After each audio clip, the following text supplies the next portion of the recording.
कृष्णा। राधे राधे। सभी भक्तों को सादर प्रणाम। आप सभी भक्तों का दिन मंगलमय हो। सभी भक्तों को रक्षाबंधन की हार्दिक शुभकामनाएं। भक्तों, आज की इस वीडियो में आप रक्षाबंधन की कथाएं श्रवण करेंगे। ब्रजमंडल क्षेत्र में एक जंगल के पास एक गांव बसा हुआ था। जंगल के किनारे ही एक टूटी फूटी झोपड़ी में एक 7 वर्षीय बालिका अपनी बूढ़ी दादी के साथ रहा करती थी, जिसका नाम उसकी दादी ने बड़े प्रेम से चंदा रखा था। चंदा का उसकी दादी के सिवा और कोई सहारा नहीं था। उसके माता पिता की मृत्यु एक महामारी में उस समय हो गई थी जब कृष्णा की आयु मात्र 2 वर्ष की ही थी। तब से उसकी दादी ने ही उसका पालन पोषण किया था। उस बूढ़ी स्त्री के पास भी कमाई का कोई साधन नहीं था, इसलिए वह जंगल जाती और लकड़ियां बीनकर उनको बेचती और उससे जो भी आय होती उसी से ही उनका गुजारा चलता था, क्योंकि घर में और कोई नहीं था। इसलिए चंदा को भी अपने साथ जंगल ले जाती थी। दोनों दादी पोती दिन भर जंगल में भटकते और संध्या होने से पहले घर वापस लौट आते। यही उनका प्रतिदिन का नियम था। चंदा अपनी दादी के साथ बहुत प्रसन्न रहती थी, किंतु उसको बात बहुत कचोटती थी कि उसका कोई भाई या बहन नहीं थे। गांव के बच्चे उसको इस बात के लिए बहुत चिढ़ाते थे तथा उसको अपने साथ खेलने भी नहीं देते थे। इससे वह बहुत दुखी रहती थी। अनेक बार वह अपनी दादी से पूछती कि उसका कोई भाई क्यों नहीं है। तब उसकी दादी उसको प्रेम से समझाती, कौन कहता है कि तेरा कोई भाई नहीं है? वह है ना कृष्ण कन्हैया, वही तेरा भाई है। यह कहकर दादी लड्डू गोपाल की ओर इशारा कर देती। चंदा की झोपड़ी में एक पुरानी किंतु बहुत सुंदर लड्डू गोपाल की प्रतिमा थी, जो उसके दादाजी लाए थे। चंदा की दादी उनकी बड़े मन से सेवा किया करती थी, बहुत प्रेम से उनकी पूजा करती, उनको भोग लगाती। निर्धन स्त्री पकवान मिष्ठान कहाँ से लाए जो उनके खाने के लिए रूखा सूखा होता, वही पहले भगवान को भोग लगाती, फिर चंदा के साथ बैठकर खुद खाती। चंदा के प्रश्न सुनकर वह उस लड्डू गोपाल की ओर ही संकेत कर देती। बालमन चंदा लड्डू गोपाल को ही अपना भाई मानने लगी। जब वह दुखी होती तो लड्डू गोपाल के सम्मुख बैठकर उनसे बात करने लगती और कहती कि भाई, तुम मेरे साथ खेलने क्यों नहीं आते? सब बच्चे मुझको चिढ़ाते हैं, मेरा उपहास करते हैं, मुझको अपने साथ भी नहीं खिलाते, मैं अकेली रहती हूँ। तुम क्यों नहीं आते? क्या तुम मुझसे रूठ गए हो जो एक बार भी घर नहीं आते? मैंने तो तुमको कभी देखा भी नहीं। अपनी बाल कल्पनाओं में खोई चंदा लड्डू गोपाल से अपने मन का सारा दुख कह देती। चंदा का प्रेम निश्चल था। वह अपने भाई को पुकारती थी। उसके प्रेम के आगे भगवान भी नतमस्तक हो जाते थे, किंतु उन्होंने कभी कोई उत्तर नहीं दिया। एक दिन चंदा ने अपनी दादी से पूछा, दादी, मेरे भाई घर क्यों नहीं आते? वह कहाँ रहते हैं? तब दादी ने उसको टालने के उद्देश्य से कहा, तेरा भाई जंगल में रहता है, वह एक दिन अवश्य आएगा। चंदा ने पूछा, क्या उसको जंगल में डर नहीं लगता? वह जंगल में क्यों रहता है? तब दादी ने उत्तर दिया, नहीं, वह किसी से नहीं डरता, उसको गांव में अच्छा नहीं लगता, इसलिए वह जंगल में रहता है। धीरे धीरे रक्षाबंधन का दिन निकट आने लगा। गांव में सभी लड़कियों ने अपने भाइयों के लिए राखियां खरीदी। वे चंदा को चढ़ाने लगी। तेरा तो कोई भाई नहीं है, तू किसको राखी बांधेगी? अब चंदा का सब्र टूट गया। वह घर आकर जोर जोर से रोने लगी। दादी के पूछने पर उसने सारी बात बताई। तब उसकी दादी भी बहुत दुखी हुई। उसने चंदा को प्यार से समझाया कि मेरी बच्ची, तू रो मत, तेरा भाई अवश्य आएगा। किंतु चंदा का रोना नहीं रुका। वह लड्डू गोपाल की प्रतिमा के पास जाकर उससे लिपटकर जोर जोर से रोने लगी और बोली कि भाई, तुम आते क्यों नहीं? सब भाई अपनी बहन से राखी बंधवाते हैं, फिर तुम क्यों नहीं आते? उधर गोविंद चंदा की समस्त चेष्टाओं के साक्षी बन रहे थे। रोते रोते चंदा को याद आया कि दादी ने कहा था कि उसका भाई जंगल में रहता है। बस फिर क्या था, वह दादी को बिना बताए नंगे पांव ही जंगल की ओर दौड़ पड़ी। उसने मन में ठान लिया था कि वह आज अपने भाई को लेकर ही आएगी। जंगल की कांटों भरी राह पर वह मासूम दौड़ी जा रही थी। श्री गोविंद उसके साक्षी बन रहे थे। तभी श्री हरि गोविंद पीड़ा से करा उठे। उनके पांव से रक्त बह निकला। आखिर हो भी क्यों ना, श्री हरि का कोई भक्त पीड़ा में हो और भगवान को पीड़ा ना हो, यह कैसे संभव है? जंगल में नन्ही चंदा के पांव में कांटा लगा तो भगवान भी करा उठे। उधर चंदा के पैर में भी रक्त बह निकला। वह वहीं बैठकर रोने लगी। तभी भगवान ने अपने पांव में उस स्थान पर हाथ फेरा जहां कांटा लगा था। पलक झपकते ही चंदा में पांव से रक्त बहना बंद हो गया और दर्द भी न रहा। वह फिर से उठी और जंगल की ओर दौड़ चली। इस बार उसका पांव कांटों से छलनी हो गया, किंतु वह नन्ही सी जान बिना चिंता किए दौड़ती रही। उसको अपने भाई के पास जाना था। अंततः एक स्थान पर थककर रुक गई और रो रो कर पुकारने लगी, भाई तुम कहाँ हो? तुम आते क्यों नहीं? अब श्री गोविंद के लिए एक पल भी रुकना कठिन था। वह तुरंत उठे और एक 11-12 वर्ष के सुंदर से बालक का रूप धारण किया तथा पहुंच गए चंदा के पास। उधर चंदा थक कर बैठ गई थी और सर झुकाकर रोए जा रही थी। तभी उसके सर पर किसी के हाथ का स्पर्श हुआ और एक आवाज सुनाई दी, मैं आ गया मेरी बहन, अब तू ना रो। चंदा ने सर उठाकर उस बालक को देखा और पूछा, क्या तुम मेरे भाई हो? तब उत्तर मिला, हाँ चंदा, मैं ही तुम्हारा भाई हूँ। यह सुनते ही चंदा अपने भाई से लिपट गई और फूट फूट कर रोने लगी। तभी भक्त और भगवान के मध्य भाव और भक्ति का एक अनूठा दृश्य उत्पन्न हुआ। भगवान वहीं धरती पर बैठ गए। उन्होंने नन्ही चंदा के कोमल पैरों को अपने हाथों में लिया और उसको प्रेम से देखा। वह छोटे छोटे कोमल पांव पूर्ण रूप से कांटों से छलनी हो चुके थे। उनमें से रक्त बह रहा था। यह देखकर भगवान की आंखों से आंसू बह निकले। उन्होंने उन नन्हे पैरों को अपने माथे से लगाया और रो उठे।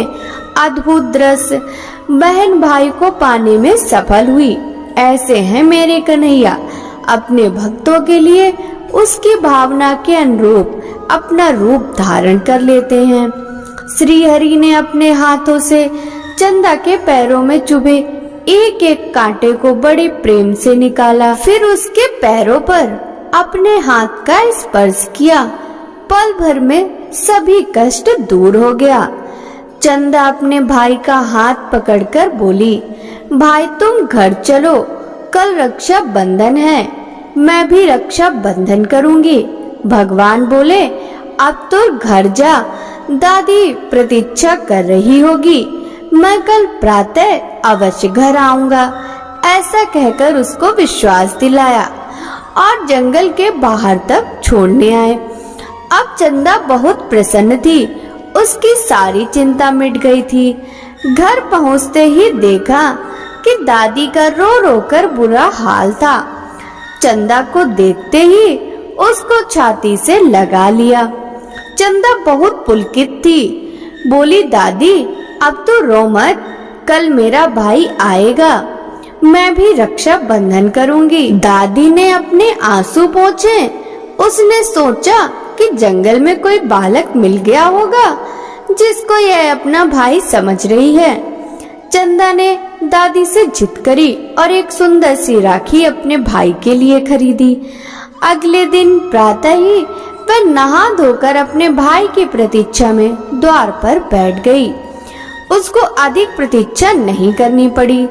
थोड़ी ही देर में वह बालक सामने से आता दिखाई दिया। उसको देखते ही चंदा प्रसन्नता से चीख उठी, दादी भाई आ गया, दादी भाई आ गया। और वह दौड़कर अपने भाई के पास पहुंच गई। उसका हाथ पकड़कर घर में ले आई।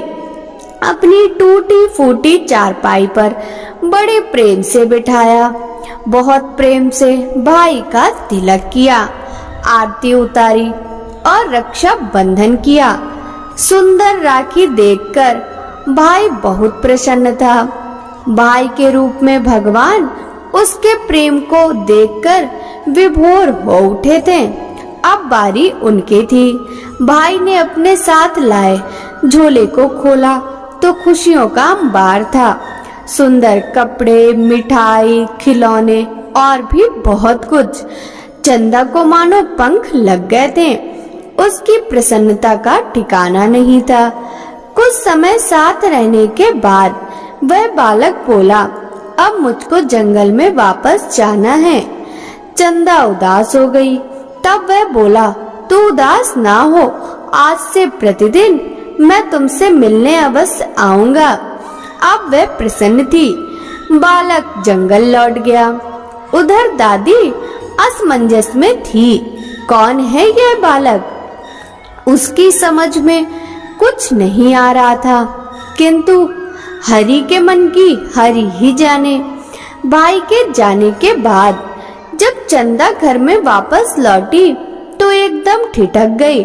उसकी दृष्टि लड्डू गोपाल की प्रतिमा पर पड़ी। उसने देखा उनके हाथ में वही राखी बंधी थी जो उसने अपने भाई के हाथ में बांधी थी।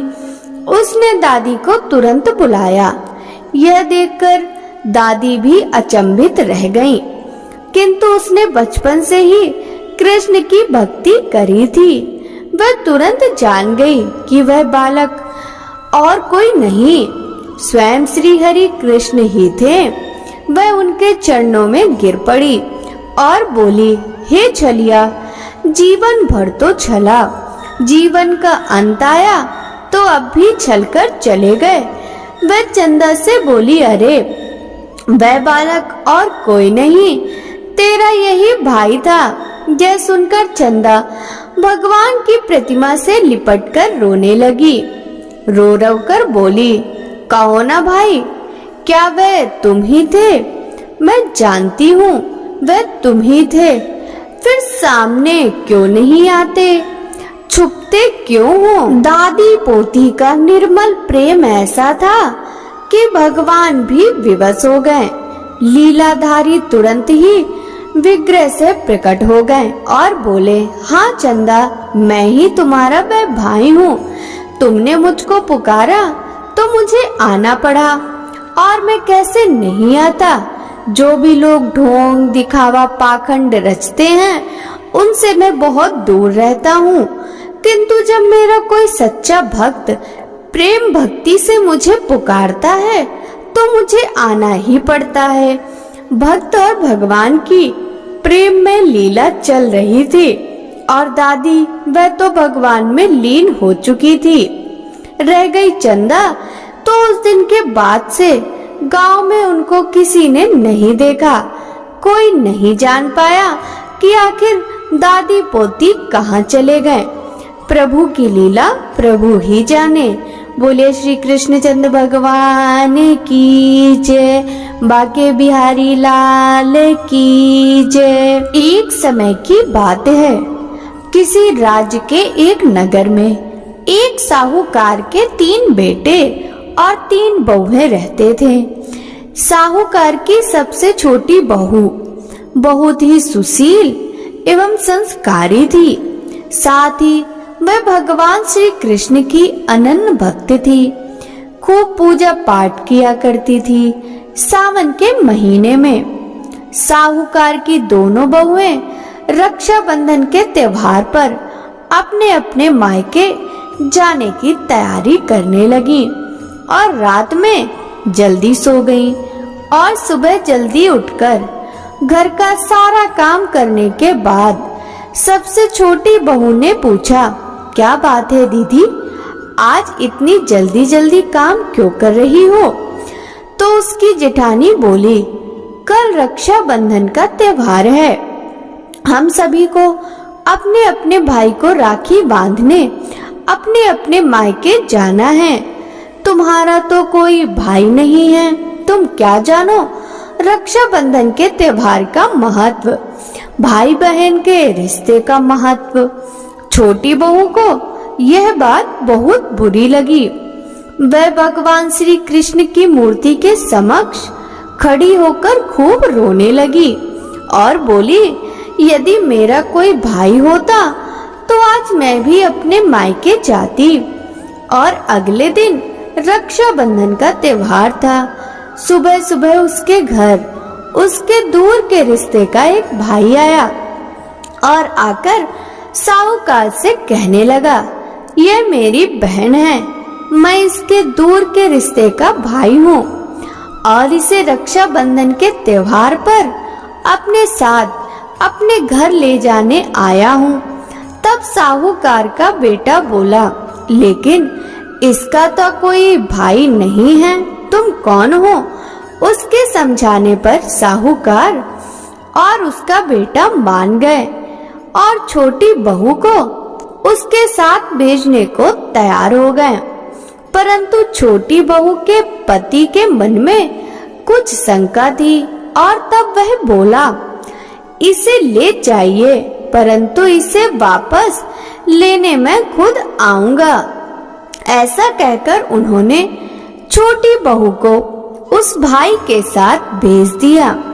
रास्ते में चलते चलते छोटी बहू ने अपने भाई से पूछा, भैया इतने सालों तक कहाँ थे और पहले मुझे रक्षाबंधन पर कभी अपनी कलाई पर राखी बंधवाने क्यों नहीं आए?